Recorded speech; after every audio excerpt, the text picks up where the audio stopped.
لیے، اور ہمیں تو اللہ ہی کی رضا مطلوب ہے، تو ان کے حق میں بہتر ہوتا۔ صدقات یعنی زکوٰۃ و خیرات تو مفلسوں اور ناداروں اور کارکنان صدقات کا حق ہے،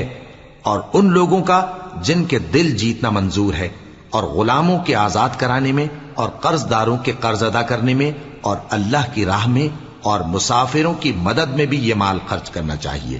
یہ مصارف اللہ کی طرف سے مقرر کر دیے گئے ہیں، اور اللہ جاننے والا ہے، حکمت والا ہے۔ اور ان میں بعض ایسے ہیں جو پیغمبر کو ایذا دیتے ہیں اور کہتے ہیں کہ یہ شخص نرا کان ہے۔ ان سے کہہ دو کہ وہ کان ہے تو تمہاری بھلائی کے لیے، وہ اللہ کا اور مومنوں کی بات کا یقین رکھتا ہے، اور جو لوگ تم میں ایمان لائے ہیں ان کے لیے رحمت ہے، اور جو لوگ اللہ کے رسول کو رنج پہنچاتے ہیں ان کے لیے عذاب علیم تیار ہے۔ مومنوں، یہ لوگ تمہارے سامنے اللہ کی قسمیں کھا